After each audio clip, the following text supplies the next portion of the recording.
ब्रह्मा विष्णु महेश अजर अमर नहीं है। इनका भी आविर्भाव अर्थात जन्म तथा तिरोभाव अर्थात मृत्यु होती है। प्रमाण के लिए देखिए देवी भागवत महापुराण।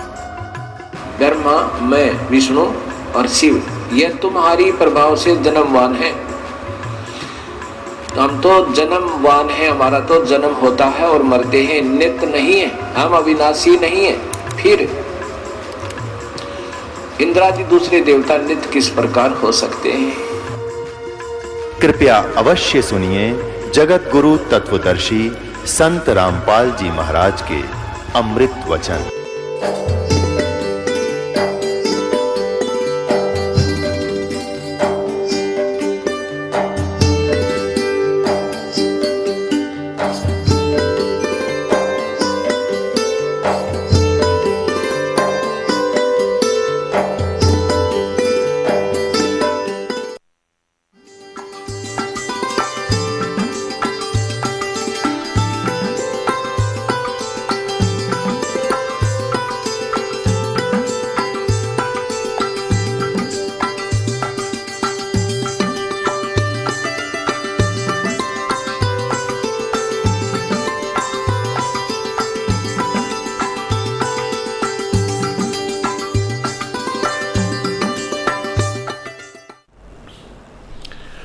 कर जोरूं विनती करूं,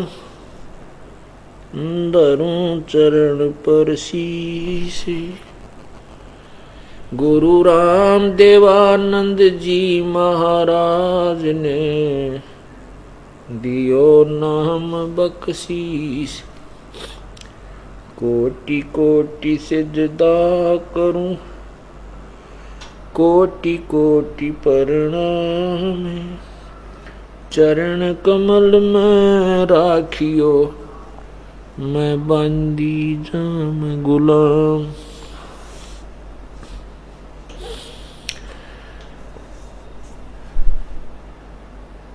जय इब के सतगुरु मिले, सब दुख आँखों रो। चरणों ऊपर शीस धरूं, कहूं जो कहनी हो। गुरु जी तुम ना भूलियो, चाहे लाख लोग मिल जाएं, हमसे तुमको बहुत है, तुमसे हमको नहीं। तुम्हारे विसारे क्या बने, मैं किसकी शरण में जाऊं। शिव विरंच मुनि नारदा, तिनके हृदय न समाऊं।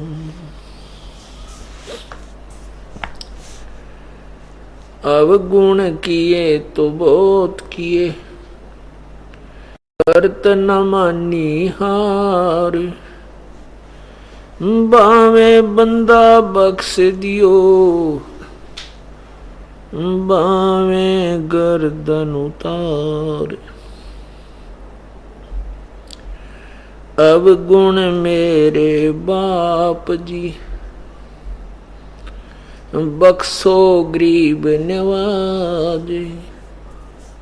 जो मैं पूत कपूत हूँ, बहुर पिता को लाजे। मैं अपराधी जन्म का, नक्सक भरे विकार। तुम दाता दुख भंजना, मेरी करो संभार। कुत्ता तेरे दरबार का, मोतिया मेरा नाम। गले प्रेम की जेवड़ी, जा खेचो वहां जाऊं मैं। तो करो तो बावड़ू, दूर दूर करो तो जाऊं, ज्यों राखो त्यों ही रहूं, जो देवो सो खाऊं। बंदे तू कर बंदगी, जे चावे दीदारे, अवसर मानुष जन्म का भाई मिले न बारंबार। मानुष जन्म पाके जो नहीं रटे हरि नाम, जैसे कुआ जल बिना फिर बनवाया क्या काम। कबीरा वो दिन याद करो, ऊपर पग नीचे शीश, मृत मंडल में आके इब भूल गया जगदीश। लूट सको तो लूटियो, राम नाम की लूट, पीछे फिर पछताओगे, प्राण जाएंगे छूट। भाई गए सो नहीं बावड़े, रहते भी सब जाही, बिन साहिब की बंदगी कहीं ठोर ठिकाना नहीं। साथी हमारे चले गए, हम भी चालन हार, कोई कागज में बाकी रह रही, तात लगी है वारे। पतझड़ आवत देख के बन रोवे मन माही, ऊंची टहनी पात थे अब पीले हो जाही। पात झड़ता यूं कहे, सुन भई तरवर राय, अब के बिछुड़े नहीं मिले, न जाने कहाँ गिरांगे जाए। तरवर कहता पात से, सुनो पात एक बात, यहाँ की यह रीति है, एक आवे एक जात। परमपिता परमात्मा कबीर परमेश्वर, सारी सृष्टि के रचनहार कुल मालिक, अपनी प्यारी आत्माओं पर तरस खा करके वो स्वयं ही अपने निज घर का ज्ञान बताने के लिए इस काल लोक में प्रकट होते हैं।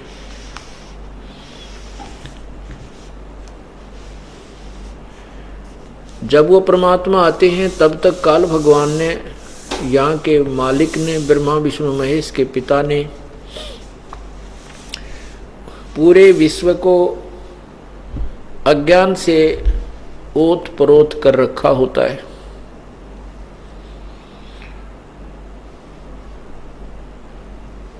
जिस कारण से हम अपने भगवान को पहचान नहीं पाते। सभी वक्ताओं ने, संतों ने, ऋषियों ने, महर्षियों ने परमात्मा की परिभाषा ही बदल रखी होती है। सभी ने परमात्मा को निराकार प्रमाणित कर रखा होता है। इसलिए उस साकार भगवान को जब वो मनुष्य रूप अपने यथार्थ रूप अर्थात मानव रूप में यहाँ आते हैं, प्रकट होते हैं, अपने यथार्थ रूप में अर्थात मानव रूप में जब वो यहाँ प्रकट होते हैं, अपने वास्तविक शरीर को एक हल्के तेजपुंज के ओर कोट अर्थात शरीर से ढक कर आते हैं। क्योंकि परमात्मा का वास्तविक शरीर बहुत ही तेजों में है, वो अपने उस तेज को हल्का करके उसके ऊपर और आवरण चढ़ा करके प्रकट होते हैं। हम उस अज्ञान सिद्धांत के आधार पर उस प्रभु को नहीं पहचानते।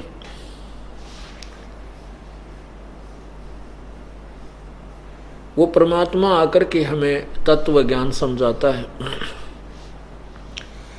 आज सत्संग में आपने पूर्व के सत्संग में सुना कि कोटि जन्म तो भरमत हो गए, कुछ ना हाथ लग्या रे, कुकर सुकर खरबा बोरे, कौआ हंस बुगारे।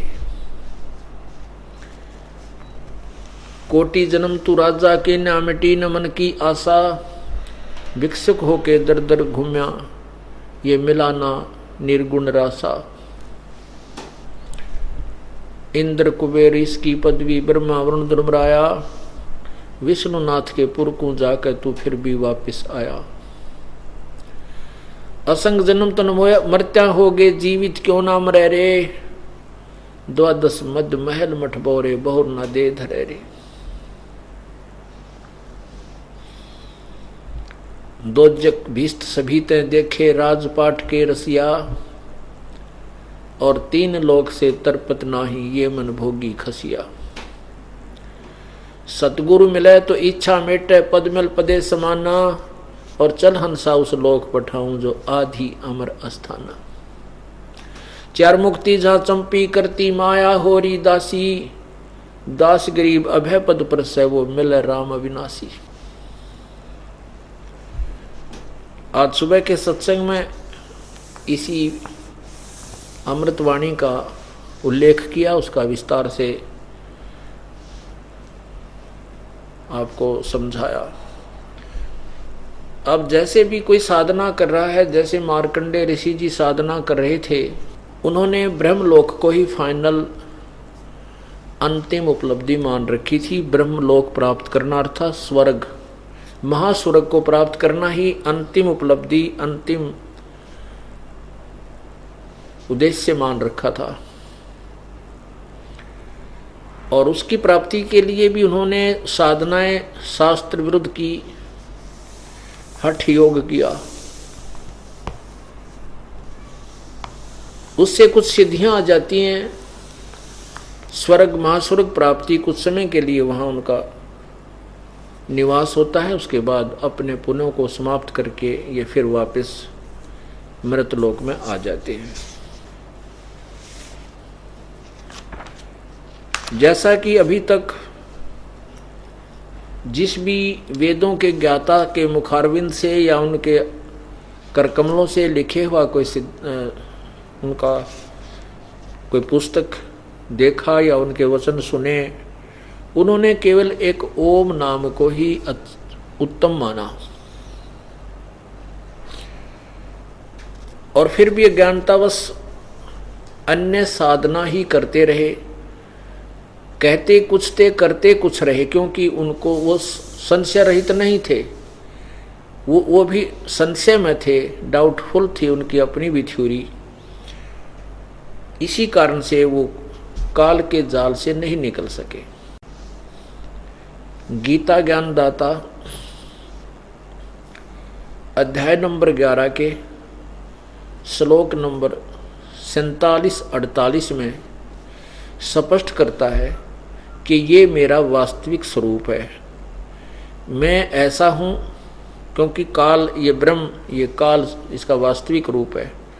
बाकी अन्य रूप ये ब्रह्मा बना लेता है, विष्णु बना लेता है, शिव बना लेता है। लोग भ्रम में पड़ जाते हैं, साधक भ्रम में पड़ जाते हैं, जिस कारण से इसके पुत्र ब्रह्मा विष्णु महेश की उपासना में ही ये लगे रहते हैं।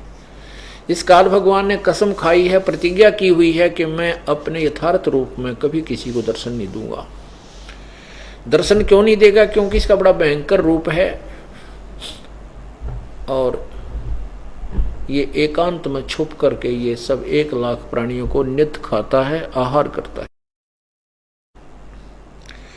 गीता जी अध्याय नंबर 11 के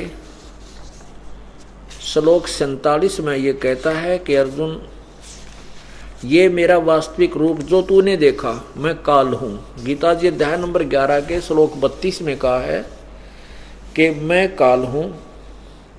काल अस्मि लोक अक्षयकृत प्रवर्ध लोकान समाहर्तुम ये है प्रवर्त ऋत्य अपि त्वाम न भविष्यन्ति सर्वे ये अवस्था प्रतिकिनेशु निकेशु योधा। क्या कहा इसमें कि लोकों का नाश करने वाला मैं बड़ा हुआ काल हूं, इस समय इन लोकों को नष्ट करने के लिए परिवर्त हुआ हूं। ये देखिएगा पवित्र गीता जी, श्रीमद् भगवत गीता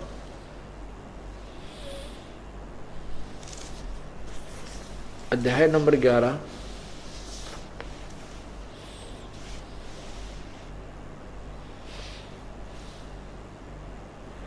अब श्लोक 32 में कहा है, लोकों का नाश करने वाला बड़ा हुआ ये काल है, यानी काल हूं, ये महाकाल लिखा उन्होंने। इसमें इन लोकों को नष्ट करने के लिए प्रवृत्त हुआ हूं, इसलिए जो प्रतिपक्षियों की सेना में सथित योद्धा लोग हैं वे सब तेरे बिना भी नहीं रहेंगे, अर्थात तेरे युद्ध न करने से भी इन सब का नाश हो जाएगा। ये तो कंसेप्ट क्लियर हो गया कि गीता बोलने वाला काल है। और आगे देखिएगा गीता अध्याय नंबर 11 के श्लोक 21 में, 20 और 21 में, ये अध्याय नंबर 11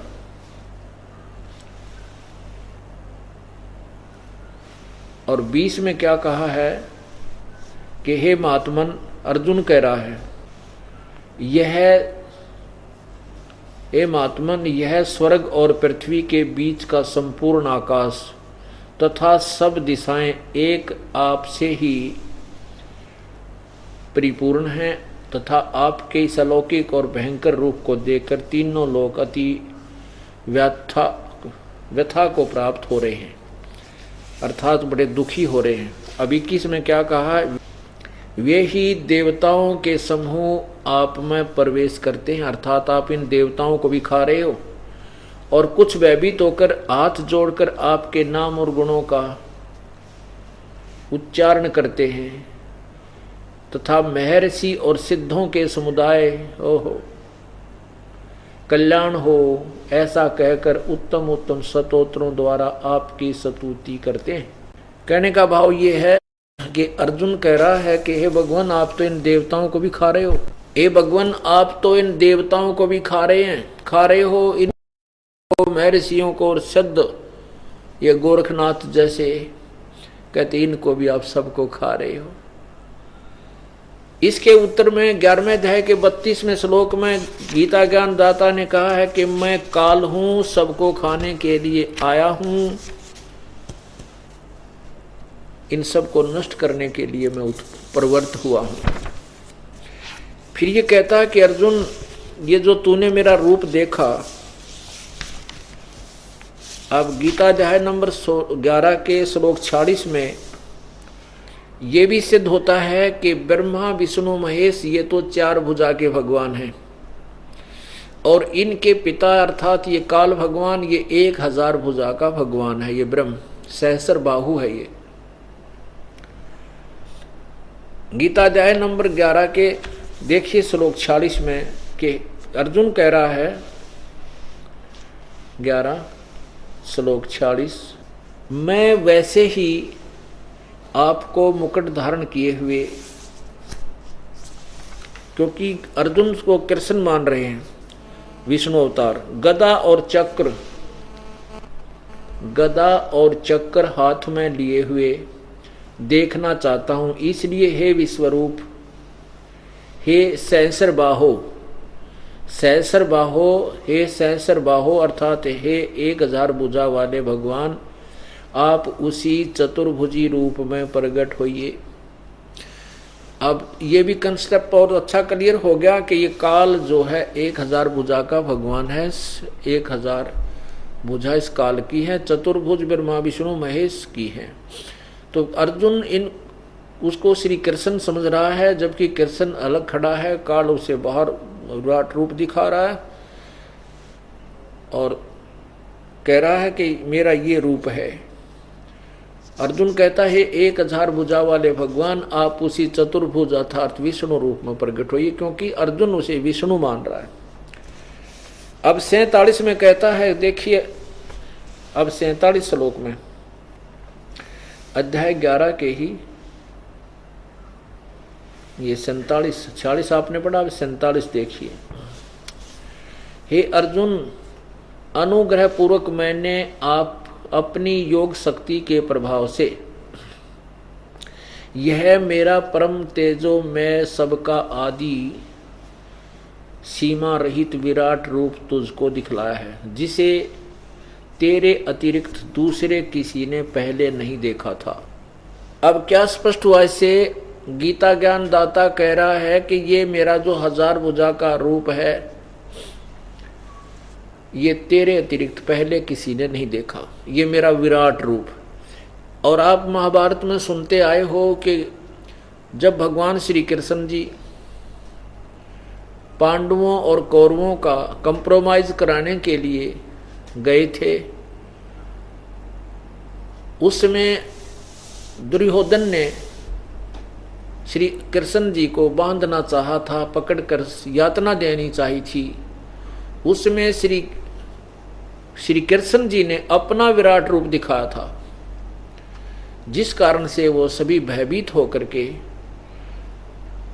चेयर्स के नीचे घुस गए थे, उनकी आंखें बंद हो गई थी, इतना तेज देखा था। और श्री कृष्ण जी वहां से निकल गए थे बच बचाव करके। अब यहां ये कति क्लियर हो गया कि यहाँ गीता ज्ञान दाता कहता है कि अर्जुन, आज तेरे अतिरिक्त पहले मैंने अपना विराट रूप किसी को नहीं दिखा। इससे ये भी सिद्ध हो गया कि गीता कृष्ण जी नहीं बोल रहे, श्री वो निरंजन भगवान ज्योति निरंजन ये काल बोल रहा है। अब ये कहता है कि ये मेरा जो रूप तूने देखा है विराट रूप, ये तेरे अतिरिक्त पहले मैंने किसी को नहीं दिखाया, नहीं देखा। ये देखना, फिर देखना। श्लोक 47। हे अर्जुन, अनुग्रह पूर्वक मैंने अपनी योग शक्ति के प्रभाव से यह मेरा परम तेजो में सबका आदि और सीमा रहित विराट रूप तुझको दिखला है, जिसे तेरे अतिरिक्त दूसरे किसी ने पहले नहीं देखा था। अब 48 में देखें। अब देखना आपने कि अभी आपको बताया कि कौरव पांडवों के कंप्रोमाइज कराने के लिए भगवान श्री कृष्ण गए, उन्होंने अपना विराट रूप पहले दिखा दिया था। यदि यहाँ श्री कृष्ण बोल रहे हो तो ये सब प्रयोग नहीं करते कि तेरे अतिरिक्त पहले मैंने किसी को नहीं ये दिखाया, अर्थात तेरे अतिरिक्त पहले किसी ने मेरा विराट रूप नहीं देखा, क्योंकि श्री कृष्ण जी अपना विराट रूप कौरवों की सभा में दिखा चुके थे। अब 48 में स्पष्ट करते हैं, ये 11 का अध्याय नंबर 11 श्लोक 48। इसमें कहा कि हे अर्जुन,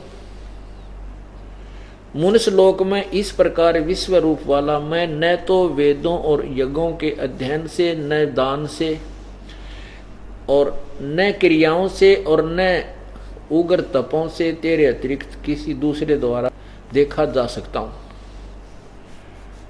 जो रूप मैंने तुझे दिखाया है, इसके अतिरिक्त, तेरे अतिरिक्त ये मेरा वास्तविक स्वरूप अर्थात ब्रह्म प्राप्ति न तो वेदों से, न यज्ञों से, और न तप से, और न किसी क्रिया से, कहते मेरे इस वास्तविक स्वरूप का कोई भी दर्शन नहीं कर सकता, मेरी प्राप्ति नहीं हो सकती। इति सिद्धम के वेदों में वर्णित विधि से, और जो ये अपनी मर्जी से उग्र तप करते हैं, घोर तप करते हैं, उनसे, जैसे मार्कंडेय ऋषि जी घोर तप कर रहे थे, चुनक ऋषि जी घोर तप कर रहे थे, कपिल मुनि जी घोर तप कर रहे थे, जिन्होंने सगड़ राजा के 60,000 पुत्रों को नष्ट कर दिया अपनी सिद्धि शक्ति से। चुनक ऋषि जी घोर तप किया करते थे, उन्होंने मानधाता चक्रवर्ती राजा की 72 करोड़ सेना का नाश कर दिया था अपनी शब्द शक्ति से, अपनी सिद्धि शक्ति से। तो यहां ये बताना चाहता है ये दास कि वेदों में वर्णित विधि से प्रभु प्राप्ति नहीं है। ये स्पष्ट किया गीता ज्ञान दाता ने 11वें अध्याय के 47वें श्लोक में। अब देखिए 9वें अध्याय के 20 से, ये देखिएगा अध्याय नंबर 9, अध्याय नंबर 9 और श्लोक नंबर 20। इसमें लिखा है कि तीनों वेदों में विधान किए हुए सकाम कर्म करने वाले, सोमरस को पीने वाले, पाप रहित पुरुष मुझको यज्ञों के द्वारा पूजकर स्वर्ग की प्राप्ति चाहते हैं। वे पुरुष अपने पुण्यों के फल रूप स्वर्ग लोक को प्राप्त होकर स्वर्ग में दिव्य देवताओं के भोगों को भोगते हैं। आगे देखना 21 में, 9 के 21 में, वे उस विशाल स्वर्ग को भोगकर पुण्य क्षीण होने पर मृत्यु लोक को प्राप्त होते हैं। इस प्रकार स्वर्ग के साधन स्वरूप तीनों वेदों में कहे त्रिय धर्मम, तीनों वेदों में कहे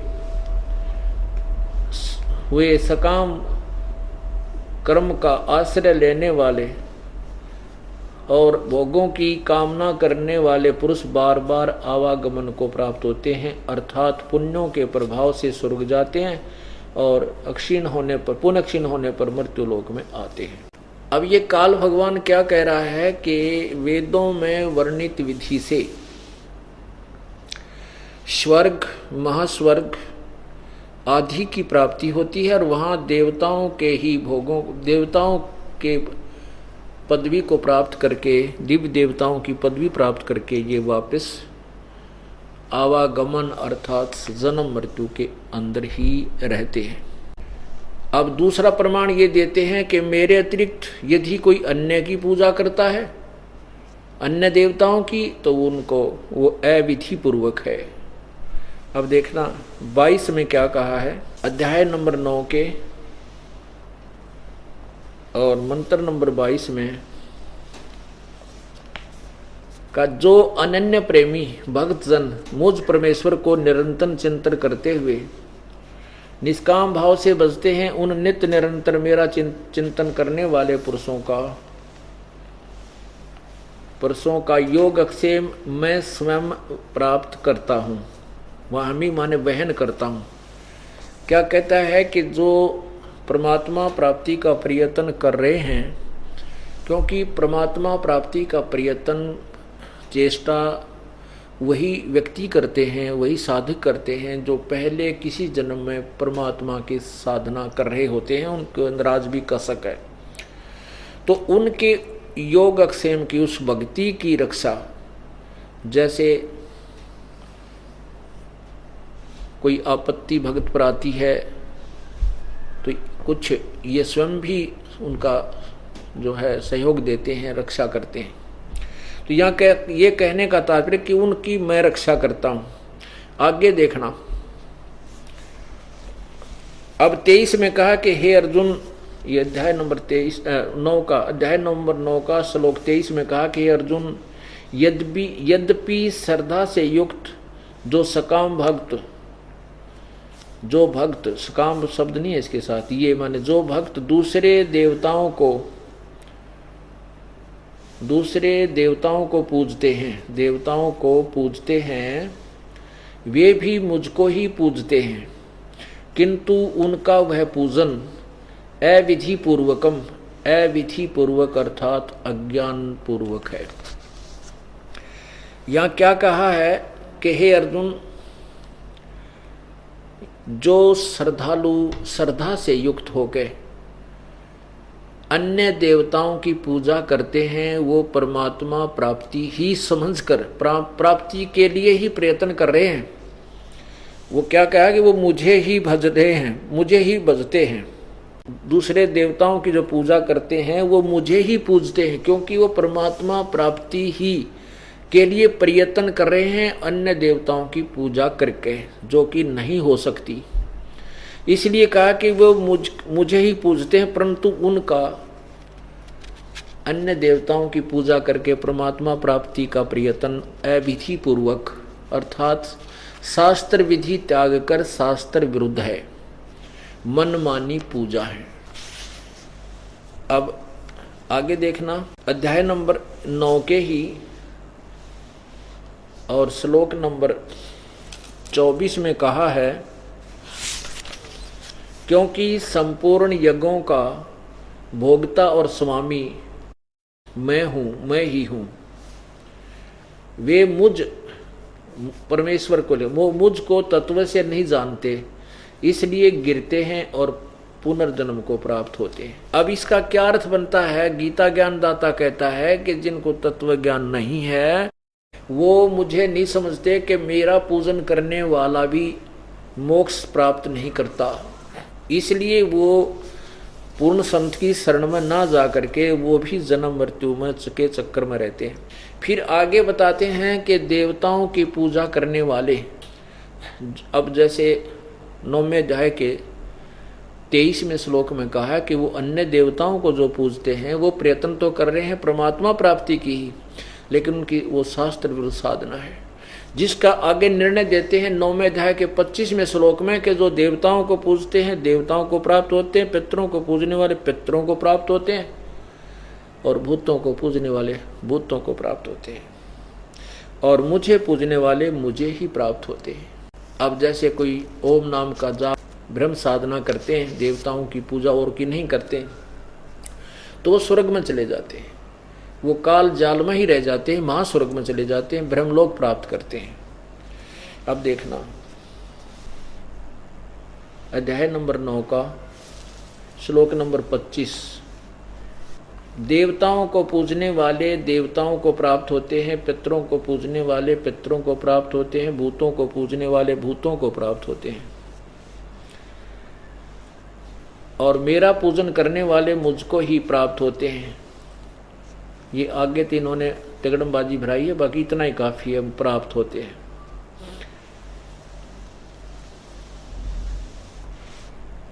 अब इससे क्या बात स्पष्ट हुई कि वेदों अनुसार साधना करने वाले प्राणी परमात्मा प्राप्ति नहीं कर सकते, क्योंकि तीनों वेदों में वर्णित,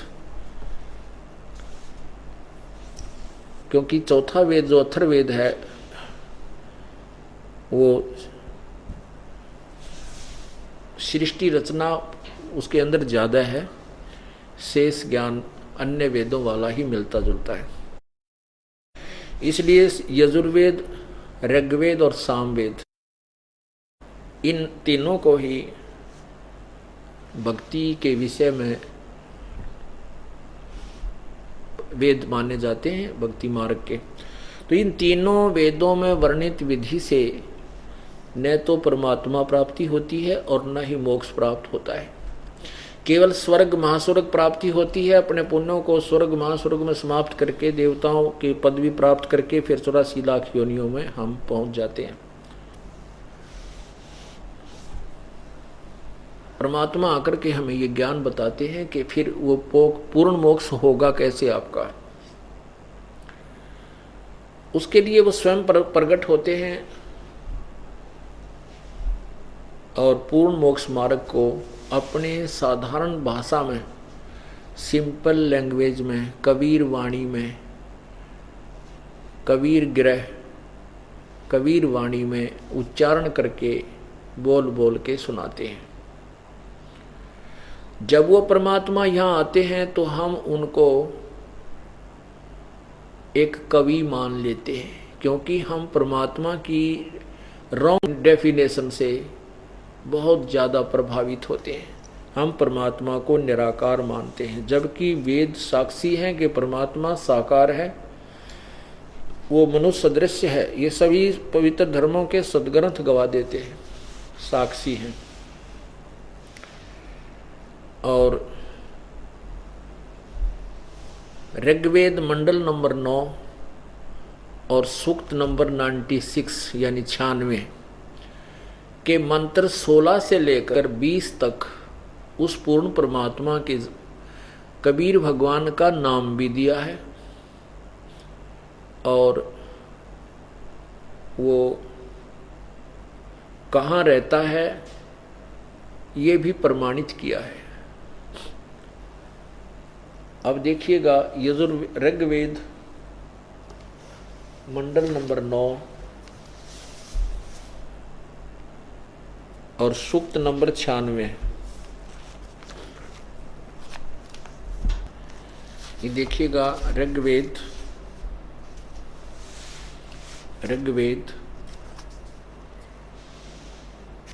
मंडल नंबर 9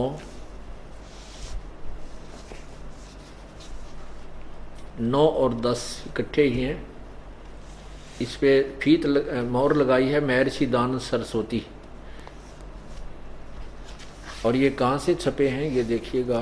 प्रकाशक हैं सार्वदेशिक आर्य प्रतिनिधि सभा, महर्षि दानंद भवन, रामलीला मैदान, नई दिल्ली 2, फोन नंबर इतने इतने। और कहाँ से?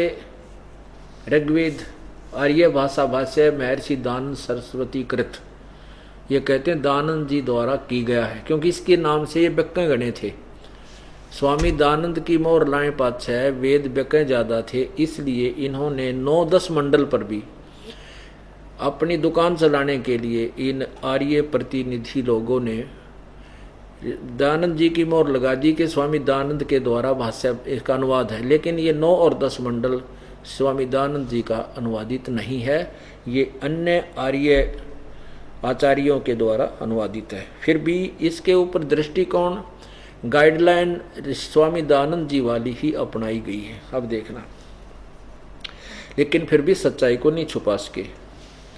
ये कहाँ से छपे हैं?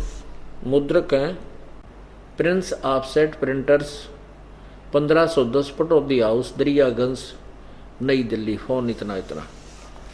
अब इसमें ये क्या बता रहे हैं देखिएगा। ये है ऋग्वेद मंडल नंबर 9 सूक्त 96 और इसका प्रथम ही ये मंत्र है, 16 मंत्र। 16 में क्या कहा इन्हीं के द्वारा सुनिएगा, इन्हीं के शब्दों में पढ़िएगा पहले, फिर हम विचार करेंगे। कोई बालक नहीं, आज हम सभी अक्सर ज्ञान युक्त हैं। और संस्कृत और हिंदी ये देवनागरी लिपि है, आसानी से हम समझ सकते हैं और शब्दकोश हमारे पास है। देखना ऋग्वेद मंडल नंबर 9 सूक्त 96 का मंत्र 16। इसमें क्या कहा इन्हीं के शब्दों में इन्होंने अनुवाद किया है। हे परमात्मना सर्वोपरि रहस्य श्रेष्ठ, ये नाम शब्द है संस्कृत में, नाम। यहाँ भी देखो ये नाम, ये संस्कृत है। सवायुध है, सब आयुध है। सूत्र भी पूयमान है। अर्थ गुह्यम चारु नाम, अभर्ष गुह्यम चारु नाम, अभिवाजम सप्तरीव सर्वास्यम भी वायु भी गा देव सोम। इसका क्या अर्थ किया उन्होंने कि हे परमात्मन सर्वोपरि रहस्य श्रेष्ठ, जो नाम का अर्थ नाम, जो तुम्हारी संज्ञा है। अर्थात इसका भावार्थ ये समझो कि परमात्मन आपका सर्वश्रेष्ठ जो नाम, चारों माने श्रेष्ठ नाम है, जो आपका सर्वोपरि रहस्य में सर्वोपरि रहस्य युक्त श्रेष्ठ जो नाम का अर्थ नाम ही लिख दें, जो आपका सर्वश्रेष्ठ जो गुप्त नाम है, रहस्य युक्त नाम है, आप उसका ज्ञान कराएं। कि आपका वास्तविक नाम क्या है, आप उसका स्वयं ही प्रकट होकर के पहले जैसे आते रहते हो ऐसे अपनी वास्तविकता बताएं। इसका अर्थ इन्होंने अनर्थ किया है, इसका अर्थ इस दास ने किया है। इसका अनुवाद है कि हे परमेश्वर आप सवायुध है, सब आयुध, आयुध माने शस्त्र, अपने उस तत्व ज्ञान रूपी शस्त्र युक्त उस अपने तत्व ज्ञान रूपी शस्त्र द्वारा आप अपने तत्व ज्ञान रूपी शस्त्र युक्त हैं। अर्थात आप ही इस अज्ञान रूपी अंधकार को खत्म नष्ट करने वाला वो शस्त्र आपके पास है, तत्व ज्ञान।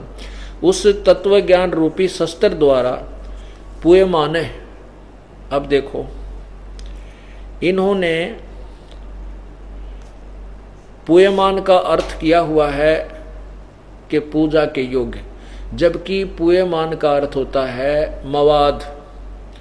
तो यहाँ है पूयमाने माने मवाद रूपी अज्ञान को काटें, समाप्त करें, नष्ट करें, निकाल लें। इस तो संसार को फोड़ा हो गया है, इस मवाद को काटें तथा स्तोत्र भी अपने उपासक को अपने गुह्यतम गुप्त सुखदायी अर्थात वास्तविक मोक्षदायक नाम, उस नाम का ज्ञान कराएं जो आपका वास्तविक जो नाम है, जिससे मोक्ष आपका वास्तविक नाम है और जिससे मोक्ष होता है, ज्ञान कराएं।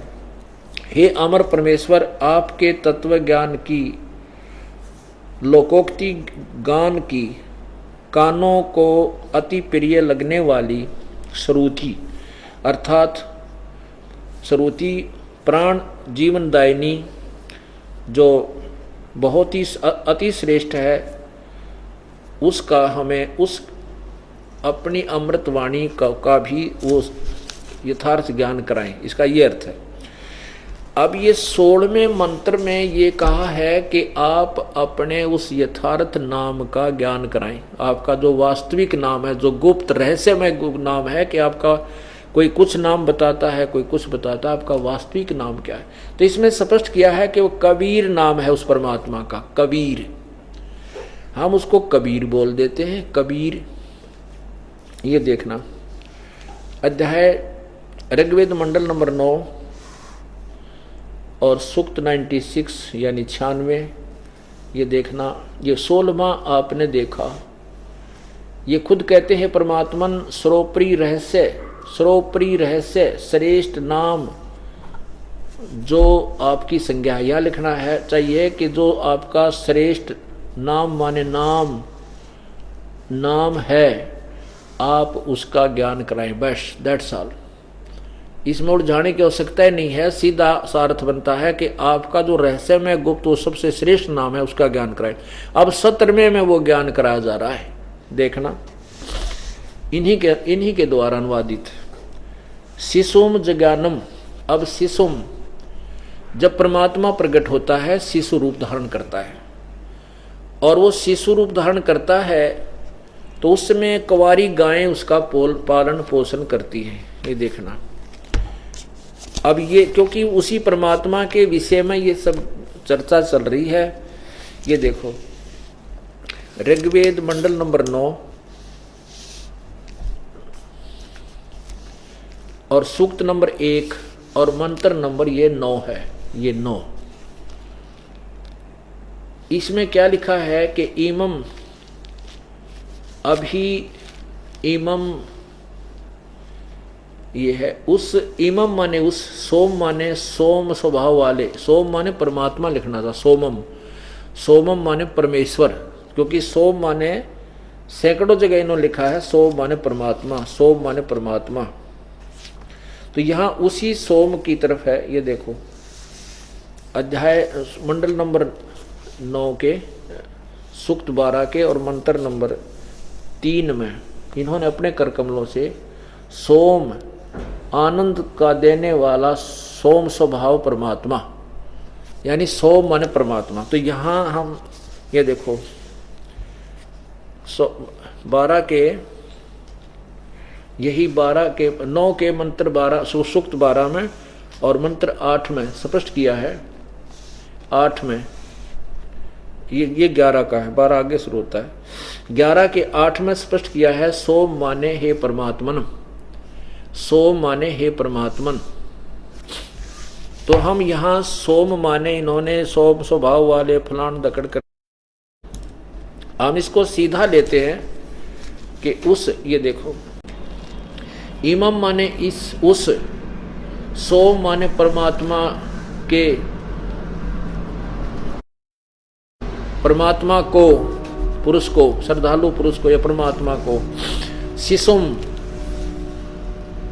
कुमार अवस्था में ही सब प्रकार से अधन्य, अहिंसनीय, अहिंसनीय यानी कंवारी, अहिंसनीय यानी अधन्य बिना धनाई। हमारे वहाँ रोहतक जिले में तो जो नए दूध ना हुई हो उसको क्या करें, या बिना धनाई है, अधन्य यानी वही शब्द यहां प्रयोग किया है कि बगैर नए दूध कभी भी ना हुई हो, अर्थात कंवारी। सब प्रकार से अधन्य अधन्य ऐसे अहिंसनीय, यानी इन्होंने लिखना उल्ट पटांग इसलिए जरूर था कि उलझाना चाहते थे। धेनव माने गायें, यहां हम सीधा लिख दें कि वो कंवारी गायों उसे तृप्त करती हैं।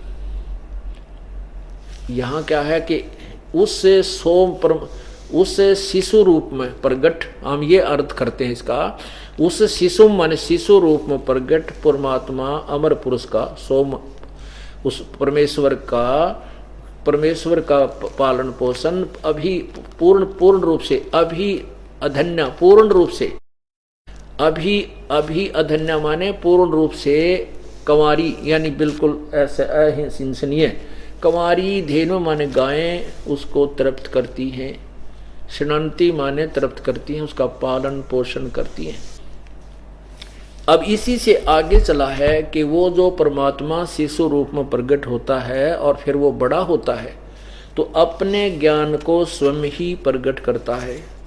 ये देखिएगा अध्याय नंबर मंडल नंबर 9 का सूक्त 96 और मंत्र। अब हम 17 देखते हैं। 16 तो आपने देखा कि इस नाम के विषय में जानकारी है। अब 17 में इसमें कहा कि शिशुम जगानम हरियंतम मर्जंती शुभंती वहीन मरुतो गणेन। कबीर, ये देखो ये कबीर ऊपर रह गए के ऊपर गिर, और ये रह है भय के ऊपर ई की मात्रा के ऊपर अर्ध रह, तो यहां कबीर गिर भी,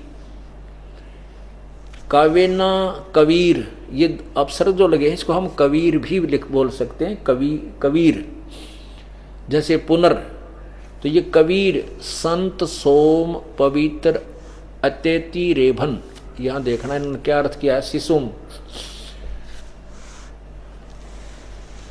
उस परमात्मा को जो सदा प्रगट है, ज्ञानम जो सदा प्रगट है, तो जो अत्यंत कमनीय है उसको उपासक लोग बुद्धि विषय करते हैं, उसकी स्तुति द्वारा उसके गुणों का वर्णन करते हैं, और विद्वान लोग उस गतिशील परमात्मा का गुणों के गणों द्वारा वर्णन करते हैं। और वह कवि लोग गिर भी, ये इन्होंने इसको दो भाग कर दिए, कबीर गिर भी। अब यू र ऊपर है, इसकी दो अलंत लगा दिए यहाँ पर, कबीर और गिर भी। यहाँ कवि लोग, अब इसको हम लिख दें कबीर, यहाँ केवल कबीर लिख लें, कबीर वाणी द्वारा, गिर भी माने वाणी, कबीर गिर भी कबीर वाणी द्वारा, और काव्यन कविताओं से उसकी स्तुति करते हैं। सोम स्वरूप यानी परमात्मा, वो अमर परमात्मा, पवित्र वह परमात्मा कारण अवस्था में अति सूक्ष्म प्रकृति को गरजता हुआ अतिक्रमण करता है। इन्होंने तो गुड़ का गोबर करण का ठेका ले रखा था। इसका सीधा सार्थ बनता है कि वो जो परमात्मा शिशु रूप में प्रकट होता है, जब वो बड़ा हो जाता है तो अपनी महिमा को वो कबीर परमात्मा, कबीर वाणी, कबीर गिरभी, कबीर वाणी। और जैसे अब ये यजुर्वेद है, पुण्यात्माओं, आज जो ये ज्ञान चला तत्व ज्ञान, ये कोई बालक बुकाने वाला नहीं है, और ना ही अब कोई इस बहकावे में आ सकेगा, क्योंकि हम पहले इतने भ्रमित हो चुके हैं कि आंखों देखे बिना हम किसी बात को स्वीकार नहीं कर सकते। अब जैसे इन्होंने कवि रे हटा दिया, कबीर गिरभी के दो पार्ट कर दिए, कवि का आगे दो अपसर्ग लगा दिए, कोई बात नहीं।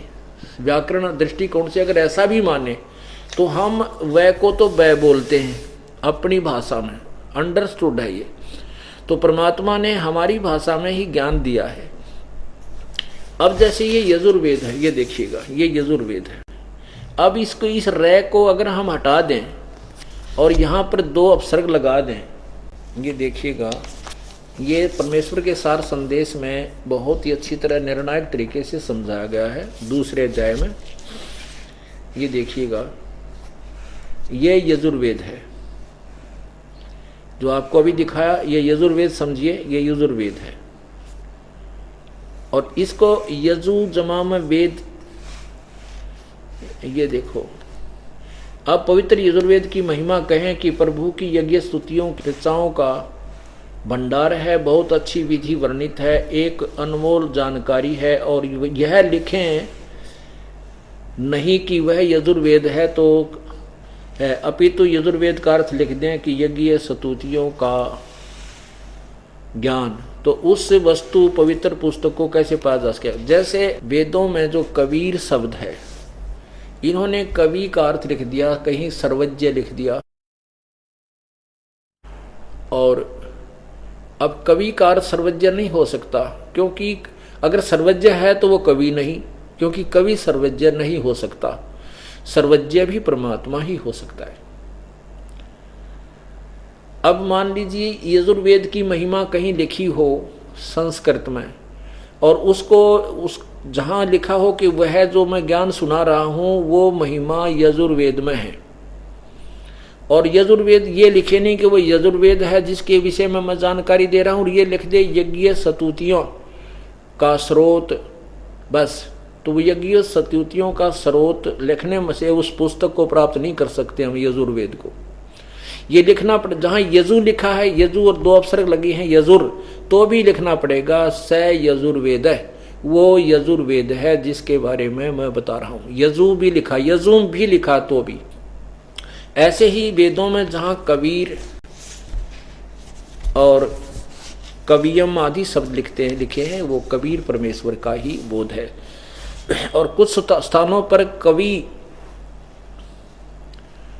कवियम वो कविताओं के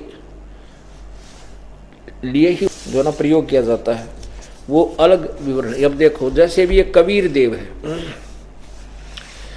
अब ये यजुर्वेद है, यजुर्वेद तो भी यही पवित्र पुस्तक यजुर्वेद का ही बोध है। ठीक इसी प्रकार चारों पवित्र वेदों में लिखा है कि वह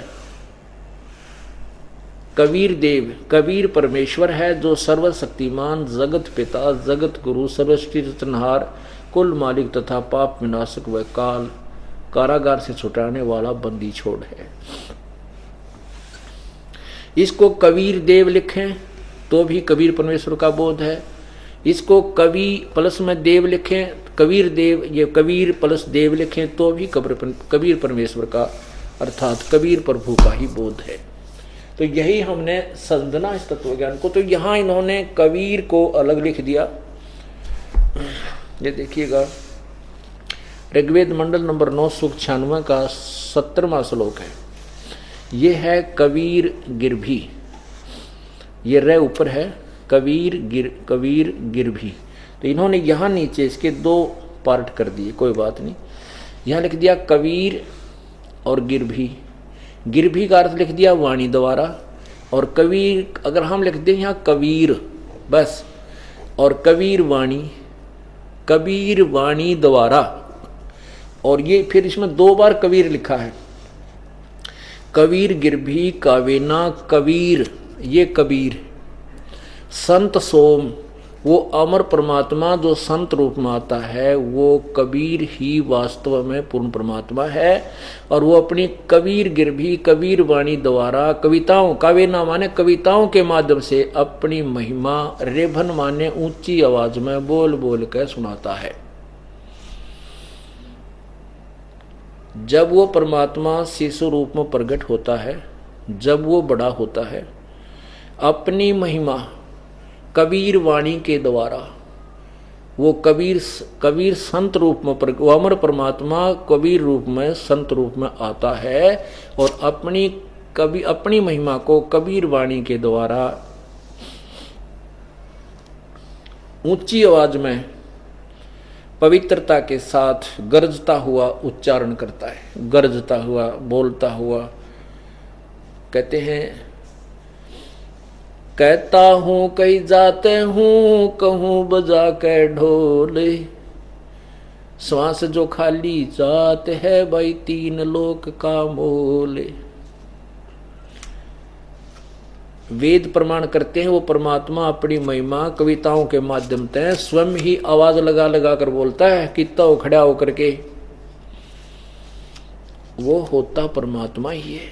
और अपनी महिमा को कविताओं के माध्यम द्वारा बोलना है, वो पद्य भाग में उच्चारण करने से वो कवि कहलाता है, कवि प्रसिद्ध हो जाता है, लेकिन वो होता है भगवान ही।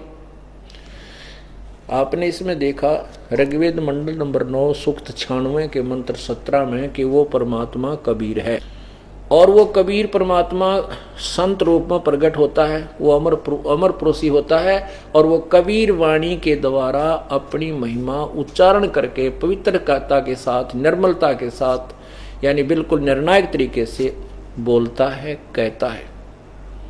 अब 18वें में और प्रमाण कर दिया वो कहाँ रहता है, और उस ऋषि कहो चाहे संत कहो, उस ऋषि यानी संत अर्थात उस ऋषि रूप में प्रकट, उस ऋषि कृत, क्योंकि परमात्मा जैसे अब संत महिमा ज्यादा है तो संत कहलाए, वो अन्य त्रेता सतयुग त्रेता द्वापर में उनको ऋषि सत्सुकृत, ऋषि करुणामय और ऋषि जो है मुनिंदर जी के नाम से पुकारा जाता था। तो कहते वो ऋषि, उस ऋषि कृत, उस ऋषि के द्वारा जो बोले गए, उच्चारण किए गए, वो वाणी बनाई गई, उनको उसके जो अनुयायी होते हैं उनके लिए वो बहुत प्यारी होती हैं।